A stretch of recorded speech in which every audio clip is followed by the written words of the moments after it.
Hello बच्चों, मैं आपका साइंस टीचर शबाब अली आपके लिए लेकर आया हूँ लाइट चैप्टर का सेकंड पार्ट। हमने फर्स्ट वाले जो पार्ट था हमारा लाइट चैप्टर का, उसके अंदर जो बातें सीखी थी उसको आगे हम कंटिन्यू रखने वाले हैं। इसी तरीके से हमारे चैप्टर को हम कंप्लीट करेंगे छोटे छोटे पार्ट्स के अंदर। तो मैं आपको अपना पुराना याद दिला देता हूँ। हमारे लाइट चैप्टर के अंदर हमने क्या क्या डिस्कस किया था। लास्ट वाली जो क्लास लगी थी हमारा पार्ट फर्स्ट, उसके अंदर हमने बात की थी बेसिक इन्फॉर्मेशन अबाउट लाइट के बारे में। बेसिक इन्फॉर्मेशन मैंने आपको स्पीड के बारे में बताया था, उसका ट्रेवल किस टाइप से करती है वो सब चीजें समझाई थी। इसके बाद हमने रिफ्लेक्शन की डेफिनेशन के बारे में बात की थी कि रिफ्लेक्शन क्या होता है लाइट का। उसके बाद हमने लॉज ऑफ रिफ्लेक्शन की बात की थी कि रिफ्लेक्शन के लॉज कैसे होते हैं, किस तरीके से हमने उनको सब एक्सप्लेन करके समझा था। आप मेरा पार्ट फर्स्ट देखेंगे तो उसके अंदर आपको सारी चीजें क्लियर होती जाएंगी। सेकंड, फिर हमने उसके बाद नेक्स्ट पढ़ा था कि characteristics of the image formed by a plane mirror के प्लेन मिरर से जब कोई इमेज बनता है तो उसके क्या क्या कैरेक्टरिस्टिक्स रहते हैं वो हमने इसके बारे में डिस्कस करा था। अब हमारे आगे हम कंटिन्यू करने वाले हैं। इसके बाद अब हम पढ़ेंगे कि ये तो हमने पढ़ा था प्लेन मिरर के अंदर किस तरीके से इमेज बनते हैं। अब हम आगे पढ़ने वाले हैं कि अगर कोई इमेज कर्व्ड अपन क्या ले मिरर लें तो उससे किस टाइप का इमेज बनने वाला है, उसके बारे में हम डिस्कस करेंगे। हाँ जी, तो अभी तक हमने प्लेन मिरर के बारे में बात की थी। अब देखो, मिरर सिर्फ प्लेन ही नहीं होते, मिरर तो हर टाइप के हो सकते हैं। तो अब हम जो नेक्स्ट टॉपिक पढ़ेंगे वो पढ़ेंगे हमारा स्फेरिकल मिरर। स्फेरिकल मीन्स एक गोला टाइप, और मिरर किस टाइप से बन जाता है वो उसके बारे में मैं समझाऊंगा। जब कोई भी ऐसा कर्व्ड पार्ट जो रिफ्लेक्शन का काम करे, फिर वो किसके अंदर आ जाता है, स्फेरिकल मिरर की तरह काम करता है, एज ए मिरर काम करता है। मिरर कोई फिक्स नहीं होता, एक चीज को नहीं मान सकते हम। अगर कोई भी चीज जो रिफ्लेक्शन का काम कर रही है जिसके अंदर इमेज बन पा रहे हैं वो सब एज ए मिरर ही काम करते हैं। तो एक टाइप का और होता है स्फेरिकल मिरर। अब ये स्फेरिकल मिरर बनता कैसे है, क्या जब अगर मान लो कोई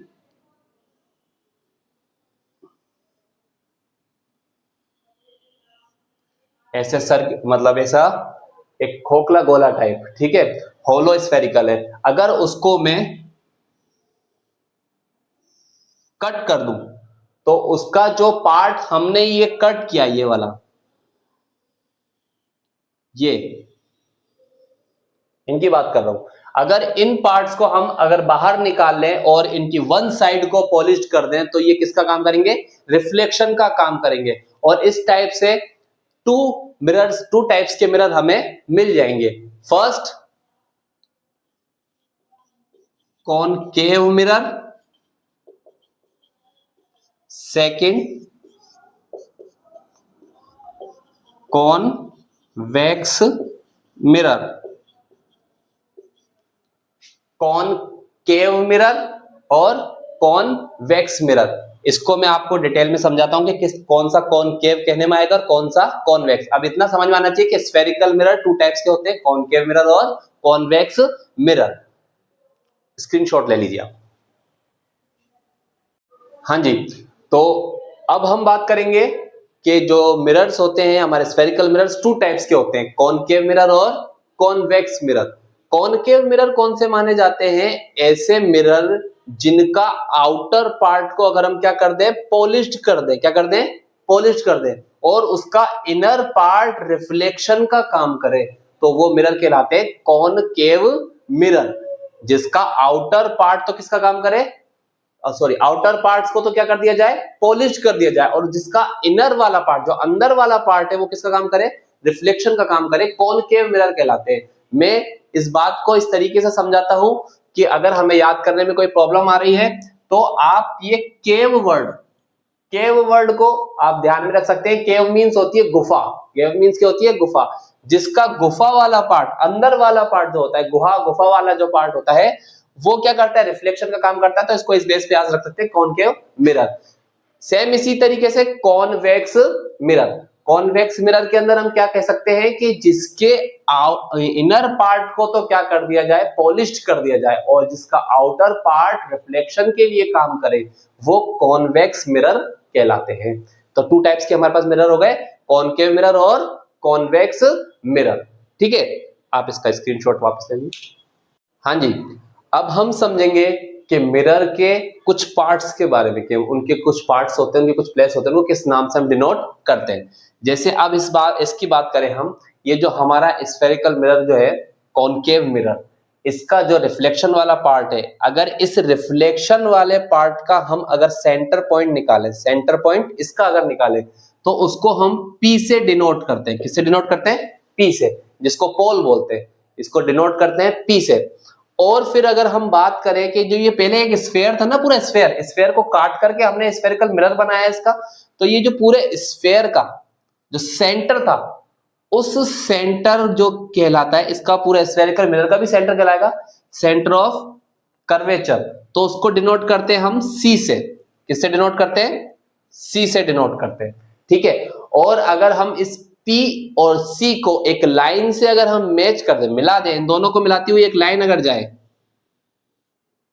ठीक, शायद स्ट्रेट लाइन नहीं बन पाई, पर समझ लीजिए, इन दोनों पोल और सेंटर को, C को मिलाने वाली लाइन को हम जिस नाम से जहां बोलते हैं वो होता है, एक सेकेंड, प्रिंसिपल एक्सिस, ठीक है, प्रिंसिपल एक्सिस हो गया हमारा।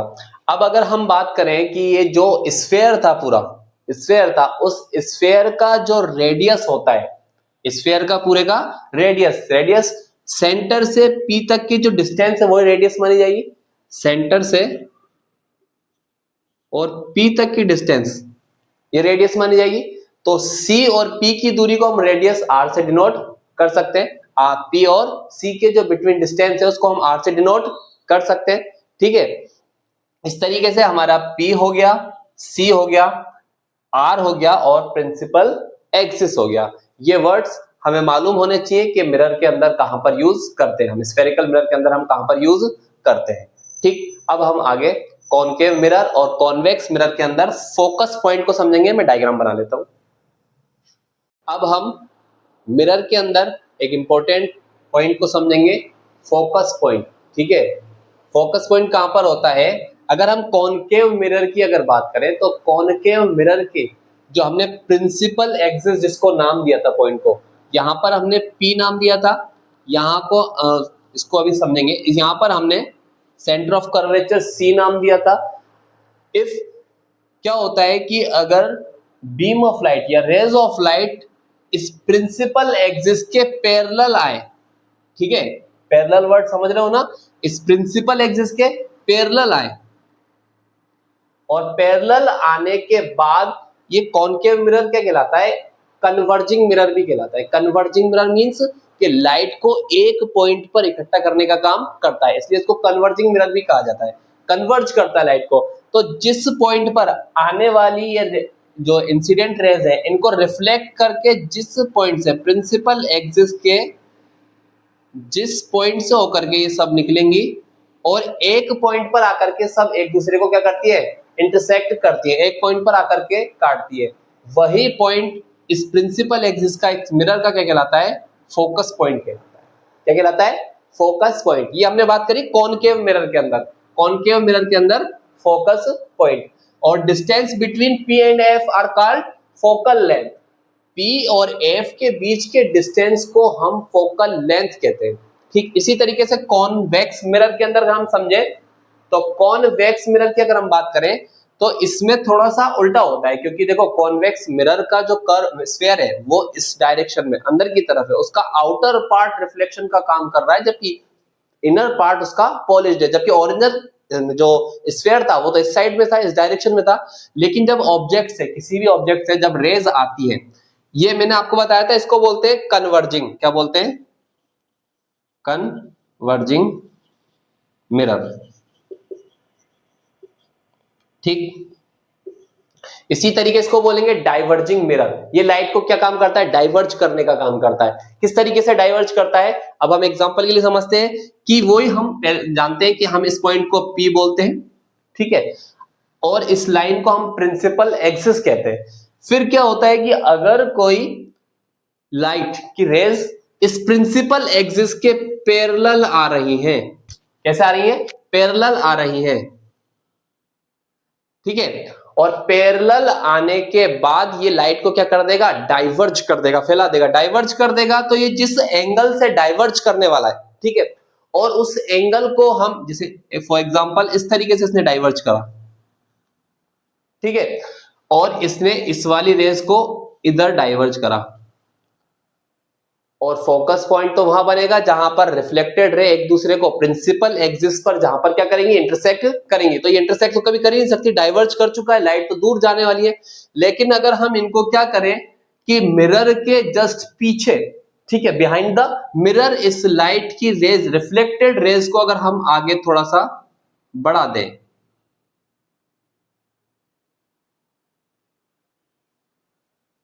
तो ये प्रिंसिपल एक्सिस को जिस पॉइंट पर क्या कर रहे हैं, मिरर के अंदर जिस पॉइंट पर इंटरसेक्ट कर रहे हैं, वो कॉन्वेक्स मिरर का क्या कहलाता है, फोकस पॉइंट कहलाता है। और आप जानते हो P और F के बीच की जो डिस्टेंस होती है हम उसको फोकल लेंथ कहते हैं। यहां पर मैं इसको थोड़ा सा और आपको समझा देता हूं। इस तरीके से पॉलिश्ड पार्ट अंदर है, रिफ्लेक्शन का पार्ट बाहर है। इसे इसमें आउटर पार्ट हमने पॉलिश कर दिया, इनर पार्ट रिफ्लेक्शन का काम कर रहा है। समझ गए होंगे, जब प्रिंसिपल एक्सिस से जब क्या आती है, प्रिंसिपल एक्सिस के पैरेलल रेज आती हैं, और वो प्रिंसिपल एक्सिस पर रिफ्लेक्टेड रे जिस पॉइंट पर एक दूसरे को इंटरसेक्ट करती है वो फोकस पॉइंट कहलाता है। दोनों ही हम कंडीशंस में इस बात को समझ चुके हैं, कॉनकेव मिरर के अंदर भी और कॉन्वेक्स मिरर के अंदर भी। आप स्क्रीनशॉट ले लो, ठीक है। अब हम समझने वाले हैं relation between R and F। तो पहले तो हम समझ चुके हैं कि R किसको बोलते हैं, हमने R किसको डिनोट किया था, कि हम जानते हैं कि distance between P and C, इस C से और P तक के बीच की डिस्टेंस को हमने R से यानी कि रेडियस से R से डिनोट किया था। इतना हम समझ चुके थे। इसके बाद हमने ये भी जान चुके थे कि F और P से बीच की डिस्टेंस होती है, इसको फोकल लेंथ कहा जाता है। स्मॉल f से इसको हम डिनोट करते हैं। अब ये रिलेशन कैसे समझेंगे, किस फॉर्मूले से समझ सकते हैं हम। ऐसे कह सकते हैं कि R जो होता है वो F का क्या होता है, डबल होता है। F का डबल होता है कौन, R। दूसरे तरीके से हम इसी बात को समझें तो हम ऐसे कह सकते हैं कि F R का हाफ होता है। किसका हाफ होता है, R का। रेडियस का हाफ कौन होता है, F होता है। इस तरीके से समझ सकते हैं। फॉर एग्जाम्पल बात समझाऊं मैं, ऐसे समझ लो कि मान लो F की डिस्टेंस यानी कि P से और F के बीच की डिस्टेंस 5 मीटर है। कितना है, 5 समझा दिया मैंने। तो हमने बताया है कि R किसका डबल होता है, F का। अगर 5 को 2 से मल्टीप्लाई करूं तो क्या आ जाएगा हमारे पास, R की वैल्यू आ जाएगी। तो F की वैल्यू कितनी रखी हमने, 5, और इसका सीधा सीधा डबल कौन है, R। इस फॉर्मूले समझ सकते हैं, सिंपल फॉर्मूला है, कोई प्रॉब्लम वाली बात नहीं है। इसी तरीके से अगर इसके अंदर रखे हम इसको एग्जांपल को हम इसके अंदर समझे, F is equal to R upon 2, तो हम ऐसे कह सकते हैं कि मान लो इसी को यहीं पे मैं रख दूं कि R की वैल्यू कितनी है, 10, तो F की वैल्यू कितनी आने वाली है, 5। कितनी आई, 5। R की वैल्यू कितनी पुट करी हमने, 10, तो उसकी हाफ 5 वैल्यू किसकी आई, F की आई। सिंपल है ना, इसमें तो कोई इतना बड़ी रॉकेट साइंस नहीं है, थोड़ी कॉमन सेंस वाली बात है, लॉजिकल चीज है। ठीक, समझ लो। फिर मैं नेक्स्ट डायग्राम बना लेता हूं। ठीक है बच्चों, अब हम समझेंगे तो जो आपने अभी रिलेशनशिप पढ़ा है F और R के बीच में, उसके बेस पर हम एक छोटा सा क्वेश्चन सॉल्व कर लेते हैं जो आपकी बुक एनसीईआरटी बुक के अंदर दिया हुआ है। क्वेश्चन क्या है कि the radius of curvature of A spherical mirror is 20 centimetre given. क्या चीज दी गई है हमको, क्या चीज दी गई है, रेडियस ऑफ कर्वेचर, जिसको हमने बताया था कि R से डिनोट करते हैं हम। किससे, R से। R कितना दिया गया है भाई हमको, 20 सेंटीमीटर। क्लियर। फिर पूछा गया है what is the focal length, और हमसे पूछी गई है आपके फोकल लेंथ कि अगर किसी मिरर का स्फेरिकल मिरर का रेडियस 20 सेंटीमीटर है तो आप हमें उसका फोकल लेंथ बताएं। तो हमने अभी अभी जिसके बारे में अभी बात की थी, समझा था कि F is equal to R upon 2, ये फॉर्मूला देखा था अभी हमने, समझा था। तो अब यहां पर मैं r की वैल्यू को पुट कर दूं, अपॉन में 2 को ले लूं, तो 2 1 जा 2 और 10, अगर हम इसको कट करते हैं तो 10 आंसर आने वाला है। तो f की वैल्यू कितनी आ गई आपकी, फोकल लेंथ 10 सेंटीमीटर। और यही तो हमने बात की थी कि फोकल लेंथ r का क्या होता है, आधा होता है। तो r की वैल्यू 20 है और f की वैल्यू कितनी आ गई, 10 आ गई। आप समझ गए होंगे। इस टाइप के आप छोटे छोटे क्वेश्चन और आप एक्सरसाइज कर सकते हैं।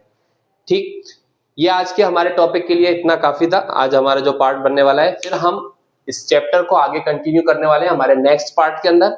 ऐसे आप हमें सपोर्ट करते रहें, हमारी वीडियोस को देखते रहें, शेयर करते रहें। इसी तरीके से हम आपके सारे चैप्टर्स को पार्ट वाइज पार्ट क्लियर करा देंगे। अच्छा, चलता हूं, दुआओं में याद रखना।